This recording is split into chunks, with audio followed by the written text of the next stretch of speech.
জলবায়ুর পরিবর্তনের কারণে বেড়ে চলছে প্রাকৃতিক দুর্যোগের ঘটনা। বন্যা, খরা, ঘূর্ণিঝড়, ভূমিকম্প, আগ্নেয়গিরির অগ্ন্যুৎপাত, বজ্রপাত ইত্যাদি মোকাবেলায় ব্যস্ত পৃথিবীবাসী। শুধু তাই নয়, মানবসৃষ্ট দুর্যোগেও ভারসাম্য হারাচ্ছে ধরিত্রী।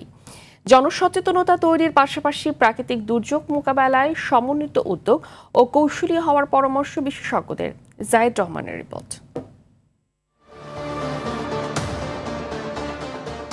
বন্যা, শৈত্যপ্রবাহ, খরা, ভূমিকম্প, শিলাবৃষ্টি, তাপপ্রবাহ, ঘূর্ণিঝড়, ভূমিধস, বজ্রপাত, সুনামি, দাবানল সহ নানান প্রাকৃতিক দুর্যোগে বিপর্যস্ত পৃথিবী।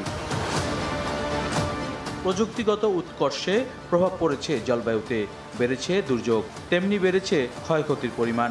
সুইজারল্যান্ড ভিত্তিক আন্তর্জাতিক বীমা ও পুনর্বীমা সংস্থার তথ্য মতে ২০২৪ সালে আর্থিক ক্ষতির পরিমাণ অন্তত $2.4 ট্রিলিয়ন, যা ২৩ সালের তুলনায় ৬% বেশি। এর সাথে বেড়ে চলেছে মানুষসৃষ্ট দুর্যোগও। তথ্য বলছে, বাংলাদেশে প্রাকৃতিক দুর্যোগে প্রতি বছরে আর্থিক ক্ষতি গড়ে $300 কোটি। প্রাকৃতিক দুর্যোগের পাশাপাশি মানুষের সৃষ্টি দুর্যোগ বেড়েই চলেছে। অপরিকল্পিত নগরায়ন, শিল্প কারখানা দুর্যোগের মাত্রা আরও বাড়িয়ে দেয়। ক্লাইমেট চেঞ্জের যে মিটিগেশনের জন্য আমাদের যে প্রস্তুতি, এটা নিতে হবে এবং অ্যাডাপ্টেশনও করতে হবে। মিটিগেশন করে আমি পারলাম না, সি লেভেলের উচ্চতা বাড়তেই থাকে, তখন কি করতে হবে, আমি কিভাবে এর সাথে খাপ খেয়ে থাকতে পারবো, এই ব্যবস্থা। তো এই প্রজেক্ট ওয়ার্ল্ড ওয়াইডেও চলতেছে এবং আমাদেরও অনেক ফান্ডেড প্রজেক্ট আছে, অনেকেই করতেছে।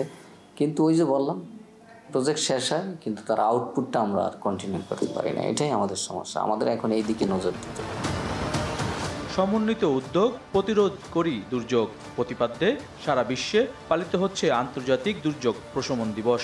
এটিকে যথার্থ বলছেন ঢাকা বিশ্ববিদ্যালয়ের দুর্যোগ বিজ্ঞান ও জলবায়ু স্থিতিস্থাপকতা বিভাগের অধ্যাপক জিল্লুর রহমান। জনগণকে ইনভলভ করে এবং আমাদের যে এক্সিস্টিং অর্গানাইজেশন, সবাই সম্মিলিতভাবে যদি আমরা প্ল্যান্ড ওয়েতে যদি কাজ করি, এটাই বলি আমরা কম্প্রিহেন্সিভ। সমন্বিতভাবে কাজ করা, সমন্বিতভাবে কাজ করলে আমরা দুর্যোগকে অবশ্যই প্রশমন করতে পারব। দুর্যোগ ঝুঁকি শনাক্ত করা গেলে তা অনেকাংশে কমিয়ে আনা সম্ভব বলে মনে করেন তিনি। আমরা প্রজেক্ট শেষ করে আর এটার আর ফলো আপ করি না। জাহিদ রহমান, RTV, ঢাকা।